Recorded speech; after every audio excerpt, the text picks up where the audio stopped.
what we're going to take a look at today, as you've seen in terms of the sign up for the website, we're going to look at demystifying VAT for deferred businesses. Now, initially, what we're going to take, as I said, what we're going to take a look at initially is just an overview in terms of what the requirements are. And what we're going to take a look at is what tax systems are doing in that sense of those requirements. So what software have we enabled? What's the software that the users can use in order to ensure that they're meeting the compliance requirements that HMRC have posed at the moment. So what I've got on my screen at the moment is a presentation. So where we're going to move on to initially. So this is information that I'm sure you're fairly familiar with at this stage, but in terms of just a quick run through, MTD is aimed at making tax more effective and easier for taxpayers. So for phase one, which we'll take a look at as well in terms of the demonstration, there's not much of a change in terms of how you're actually submitting to HMRC. Only difference is rather than the portal, you're going to be using a spreadsheet. In terms of the backing, an API-enabled spreadsheet, that is. In terms of the backing calculations and the calculations that you're doing in Excel that your spreadsheets are using, there's no changes that are required there for phase one. So in terms of what MTD is, HMRC are using it as the first step towards real-time reporting. And if you look at other countries around the world where they are in terms of their process, they are almost real-time reporting. Brazil, Italy, where they're doing on an invoice basis. So we've got three key elements in terms of the first step in MTD, and that's digital record keeping, submission using the APIs, and a digital audit trail throughout, which is a bit more focused towards phase two.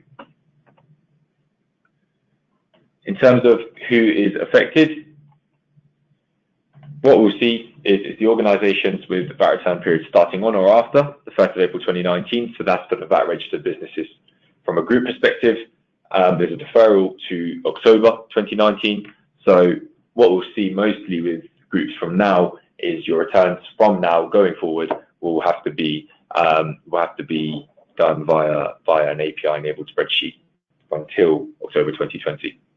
There's the option for the voluntary for smaller VAT registered businesses, but there's no threshold for overseas businesses that are registered for UK VAT.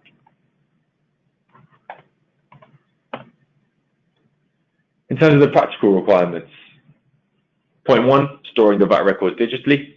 So having those on record in terms of the process that's been taking place, submitting using the API-enabled software, and maintaining a clear audit trail of those digital links from that source data. And in terms of a bit of a technical focus in terms of what an API is, it's an application program interface. What it is a mechanism, so allowing the software to exchange that data with other software programs. So in a lot of the instances that we've seen, it's interacting with Excel, pulling that through to the software and allowing that for onward submission. Digital audit trails, so they're the links between the software packages, so importing or exporting. So what we'll see in terms of MTD phase two, you can take exports from your ERP system and then upload and import into the software. So that still meets the requirement for the digital link. Digital link is broken for phase two. This is where any cut and pasting, copy and pasting, any manual intervention is taking place. In terms of the time frames, as we'll see here, so from 2018 October, there was the pilot, so where certain businesses were selected, where their business affairs, as I said there, were straightforward. So HMRC were happy to bring those on to the pilot.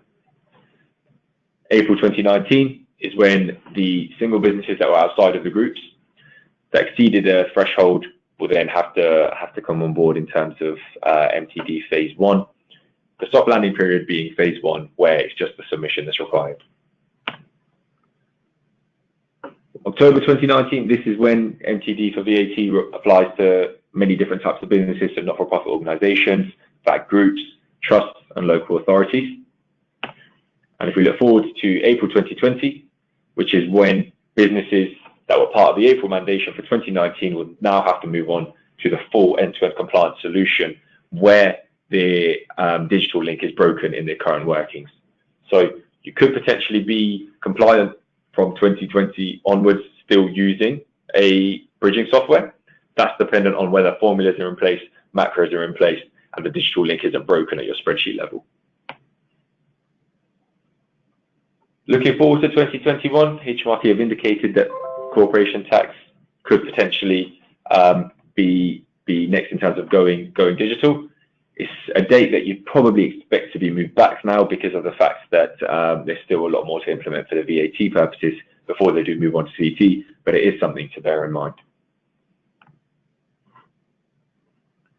So now in terms of hints and tips for MTD, you are required to sign up for MTD. It won't happen automatically from when you're obligated. This is something that needs to be done separately on HMRC's website.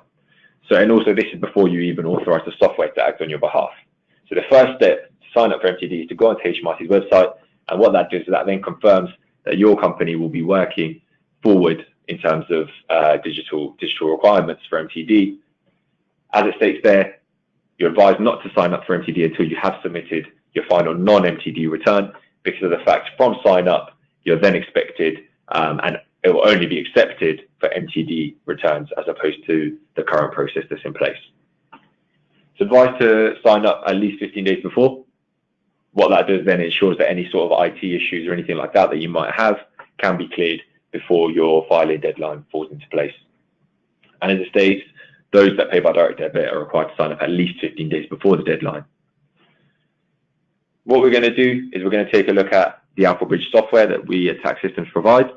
And as it states there, it's best to select a software vendor well in advance of those submission deadlines, just to ensure that there's no compatibility issues or any IT issues or anything like that that runs through that could cause your VAT return to be filed late.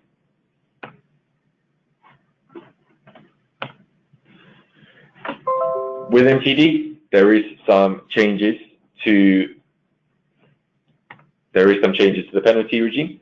So as it states there, HMRC currently apply the charge from 2%. This is actually going to rise to 15% where it hasn't been filed or made on time. And from April 2020, there will now be a staged implementation period. What this essentially means is that late payment interest will be charged from the date that the payment was due until the date that it's actually received, and also the introduction of a point-based late submission penalty regime. So what it essentially means is that taxpayers will automatically receive a point every time the submission of a VAT return is not done on time. These points will then keep accruing until a threshold is reached. After that, a fixed penalty will be applied for those late submissions. Okay, now in terms of the path to the Making Tax Digital compliance, what we've seen with a lot of the organisations that we're working with currently is there's a certain process in place in terms of using an accounting system to extract your information. What companies will currently do is extract that information, rekey it, make their adjustments in a VAT calculation spreadsheet, which gives them the overall 9 boxes, which they'll then rekey up to the HMRC portal. As you said earlier, in terms of the MTD for VAT requirements, for the first phase, the soft landing period for April-October 2019 to April-October 2020, there's not much of a change. In terms of how your back-end calculations are done will stay the same. The only change is from your VAT calculation spreadsheet that you get to and how HMRC receives that. Now it requires that mandatory digital link, which AlphaBridge, which we'll take a look at in terms of a demonstration, gives you. So the API-enabled links to upload to HMRC. So that's fully meeting the requirements for phase 1. In terms of phase 2 is where a digital link then needs to be in place back from your transactional level data in your accounting system, your ERP system, all the way through to your calculation spreadsheet and through to submission to HMRC. This is for phase 2. So this is where AlphaVat comes into place, which is another software that we've provided and will roll out. So for those companies that have the April mandation, all your returns from April onwards are required to keep the full digital link in place. So that's from your transactional level data all the way through to HMRC. AlphaVat works alongside our flagship products, which you're probably aware of, which is AlphaTax. When MTD does go digital for CT, the whole point of it is so that these two softwares can work together and essentially pull out the information from your accounting system using AlphaLink, so directly pulling that information out into a data lake and allowing the two softwares to pull out the relevant points. So what we'll do, we'll take a look at the AlphaBridge demonstration. So what I've got open at the moment is the MTD compliance portal. So our software solution is fully hosted. It's cloud-based and it's hosted by Microsoft Azure. So it won't be downloaded on-premise. all it will be, you'll receive the web link, and each time you'll go into it and log on that way. There's no on-premise solution. So what this means essentially is that all the updates that are done from an IT perspective, from say budget perspective in terms of VAT rules, VAT legislation, they will all be done and hosted by ourselves, and it means that you'll be using the most up-to-date software each time you log on. In terms of the login process, there's quite a similar process in terms of the two-factor authentication that HMRC have currently in place. So each time you log in, you'll be required to input your password, and you can then send a code to a mobile number or receive a call to a landline, in which you then receive the two-factor authentication code. So what I'm going to do is just receive that code now, and going to enter that code before we access the software. If this does need to change, then we can fully, through security checks, change that for you a lot quicker than what HMRC would do at the moment, which I'm sure you're in agreement with. So what we'll see then when we go into the software is the entity management screen. So this is where we can create our folder structure, where we can create our entities, and essentially have a depository for where our entity files are. So what we can do is, you'll see, you can add folders so that we have our folder structure. So what I've got, for example, is different folders. And what these can do is these can represent different divisions of the business, different sectors of the business, or different locations. So completely up to you in terms of how you do the folder structure. There's no restriction on the amount of users that have access to the software. You can add as many users as you wish to. That's quite through a simple process of adding a new user. And what you'll see is the admin details in terms of the user's name, the email address that they'll use to log in. What you can do at this level as well is assign role-based access. So this is super user as someone that can add users, add entities, go through the calculation, submit, essentially do everything within the software. Then have the system admin option, which is users that can create folder structure and create entities. Read only, as it suggests from a reviewer's perspective, edit and submit only. So what this does is this gives you the options to restrict people's access dependent on their role within your organization, where you might have multiple people involved in the process. We have then inbuilt help functionality, being documentation from our tax development team, pre-recording training videos, or frequently asked questions. The software is fully supported by our UK-based support team, and they're contactable Monday to Friday, 9 to 5:30 via phone call or email. So in terms of adding a new entity and authorizing the entity for the software to act on your behalf, what you'll see when you add the entity is the license type initially. So this is where your specific license type will exist, whether you've acquired AlphaBridge, AlphaVat for the full end-to-end process. You also have the options to input demo entities, which will allow you to run through the whole process just without submission to HMRC. So what you do at this stage is enter your entity name, along with the VAT registration number, and select which folder within your entity management screen you wish for it to go into. What you can then do is add and authorize the entity. What that essentially does is it takes you onto HMRC's website, where you'll then enter the gateway ID and the gateway password for your entity, just to pass security. What you'll do at that stage then is grant authority for the software to act on your behalf for 18 months. So it only needs to be done once every 18 months. You'll get a prompt by the software when you come into the end of that 18 months, and it's very easy to remove that. It's not a set time in the 18 months. You can essentially remove that access whenever is required. So what I've done, just for time purposes, is I've authorized two entities, example A in my alpha group and example B in my beta group. And this is using test data that HMRC have provided. Once you authorize your entity and authorize the software to act on your behalf, what it will do is it will communicate with HMRC's business tax account to ensure the details on the compliance portal that we're seeing now is fully up to date. So what it will pull through is the next quarter for your next obligation period and that obligation due date for submission. So what I can do is I can click into the entity. Along with the obligation periods and the obligation due dates, we'll also get other information from HMRC's business tax account, the payments and liabilities that pull through to the portal. Each time you log in, there will be communication between the portal and HMRC's business tax account just to make sure the most recent up-to-date information is uploaded. So what you'll see here is a breakdown of the payments and liabilities that are showing on this example's account. So essentially removes the need to have to log on to both. On the left-hand side, what you'll see are the VAT returns and the obligations that are due for this entity. We then have the options for how we're going to essentially calculate or submit the return. So what we're going to take a look at in terms of this webinar is the two options that we have for AlphaBridge. One option is to download the AlphaBridge template. What this then does will link in with your current calculation spreadsheet with the API-enabled links to pull through your information to the portal. So what I'm going to do is download the template for our AlphaBridge example. And what I'm going to do is open up that spreadsheet, and all I need to do initially is enable the content and enable the access.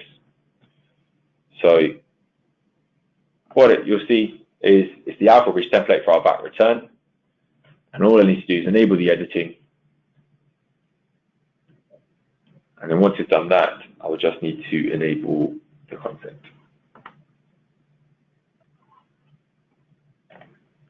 So what we're doing at this stage, and what you'll see from the portal once you create the spreadsheet, is it pulls through relevant details in terms of your entity name, the registration number, and the period dates along with the submission deadline. All we're doing at this stage is linking this Excel spreadsheet with our current Excel spreadsheet that we use to upload to HMRC's portal. So what I've got is an example of that return that you may get to at the moment in terms of your backing information for sales, reverse charges, purchases, to your overall 9 boxes for the VAT return. So all I've actually got to do at this stage is click into the boxes and create the links between these two spreadsheets. The way I can do that is by simply entering equals in the box, going along to my current return, clicking into the box 1 and pressing enter. And what you'll see is that will create the link between the two spreadsheets and create the link for the API-enabled spreadsheet. Boxes 3 and 5 are hard-coded, as expected, but we are required to do the remaining boxes. So just using simple Excel formula, what this does is to create the links between the two working spreadsheets and will allow us to post back to the portal. Now you'll see with boxes 8 and 9, they are nil. However, although they're still nil, we still need to make sure the links are in place in order to upload that to the portal. Once we've done that, we have two options. We can either post directly back to the AlphaBridge portal, or we can copy this worksheet. So what I can do is I can copy this API-enabled spreadsheet. I can choose to put it onto my other spreadsheet that I'm using at the moment to create the links, and I can copy that. So by copying it, what it will do is it will introduce a tab now on our current workings, as what we'll see with a lot of companies is when they come to the next quarter or the next month, they'll essentially just roll forward their workings. By copying it onto our current spreadsheet, rolling it forward means the links are in place, so we won't have to link up again. The roll forward numbers will automatically update what the boxes are showing. The only thing that you'll need to manually update is the period dates and the submission deadline. Once you're happy with that copy and that return, what you'll simply do is post to the AlphaBridge portal. It will then redirect you back onto the portal and show you a preview of your return. So what we'll see here is you've got our 9 boxes in terms of our VAT return, and allows you just to take a quick review of it before you finalize and simply tick off the declaration to HMRC to submit. So this is using test data from HMRC. So we should see that it goes through, and what you'll see is the VAT return has been successfully submitted along with the receipt ID, the receipt timestamp, and some information in terms of who's done that process. You take a copy of this receipt, and what you'll see on the left-hand side is the obligations will then be up to date in terms of the submissions. So from when you start using the software and using the portal, we have the obligation to keep 6 years worth of your returns on the portal. So month by month or quarter by quarter, it will just update on the left-hand side here with your submissions. So if you wish to click into your previous quarter or previous month submission, it'll be a matter of just clicking into the entity, clicking into the quarter that you want to see, and what you'll then see is the submission that you've done. So it keeps a record on the portal. So that was one option for AlphaBridge Upload, which was simply just linking up the cells from the API-enabled spreadsheet to your current workings. The second option that we have, which we'll look at for example B, again using AlphaBridge, is this time, rather than downloading the template and linking up, is simply uploading your Excel file. So this is the quicker option. To upload your Excel file directly to the portal, all you've got to do in this example calculation that we'll see is name certain cells. So within Excel, what you'll see, what we've done here is we've named the cells for MTD VAT box 1 down to 9, along with the entity name, the period dates, and registration number. So by naming those cells on our spreadsheet, what that will allow us to do is upload that document, allow the named cells to communicate with the API-enabled spreadsheet, and directly upload our 9 boxes to the portal. So all I'm going to do this time is click into the Upload Excel File option, navigate to where that return is, and open it up. Now there's diagnostic functionality inbuilt within the software and the portal. So what you'll see is you'll get some warnings in terms of where there's a mismatch in information. So I'm uploading the example VAT return calculation, and what the software has noticed is that the entity name on the entity that I'm uploading to doesn't match the entity name in the named cell that I've done in my spreadsheet, as well as the VAT number, as well as the period dates. So it will confirm to you whether you are uploading the relevant document in case you do select into the wrong one. Once you're happy with that, you can continue, and what you'll see within a few seconds is those named cells will communicate with the API links and upload the information for your review again. Submission process being exactly the same, but you'll see the upload function was a lot quicker and allows you to directly upload. So once you tick off the declaration and submit to HMRC, once again, you receive the submission receipt along with the details, and the obligations will be up to date. If I go back to my home page in terms of my compliance screen, what it will then do is pull through the next obligation period, the next obligation due dates, and allow you to go through that process again. So as we saw, we have the 2 different options, whether it be downloading the template, linking up the cells manually, and then taking a copy of that spreadsheet onto our current workings, or the other option to simply name the cells and actually upload those named cell document into the portal so that it can directly pull through those figures. Okay, so what that is how you can essentially make sure that you're compliant for phase 1, whether you fall into the April 2019 mandation or the October 2019 mandation, using our AlphaBridge software. So as we said before, all that's required on phase 1 is that submission process. In terms of how you've done your back-end calculations, in terms of your reverse charges, your sales, for example, that can all stay the same within your spreadsheets in phase 1. You can carry on using bridging software for phase 2 and be compliant on the basis that you're happy that there's no manual intervention in your workings, that the digital link's in place, that there's macros, formulas enabled, so that there's no sort of manual overrides or copy and pasting taking place. Where that does take place, that's where it breaks the digital link. If you are in that situation, we do have a webinar that looks at phase 2 and onwards in terms of the AlphaVat software, which is running the full calculation through the software itself along with the submission. So using mapping and using filters allows you to do that calculation. Otherwise, what we've seen is we've taken a look at the AlphaBridge options, how you upload and how you submit. If anyone does have any questions, feel free to contact us on inquiries@taxsystems.com or on the phone number 01784 777 700. So if you do wish, for example, to see a more detailed demo for AlphaBridge, or if you wish to see a detailed demo of AlphaVat, the AlphaVat software, or inquire your interest in terms of the AlphaVat webinar itself. Otherwise, thank you for attending. And if anyone does have any questions, I'll remain on the GoToMeeting until everyone has left. So if you do have any questions, feel free to throw those across or to use the contact details shown now. Thanks very much.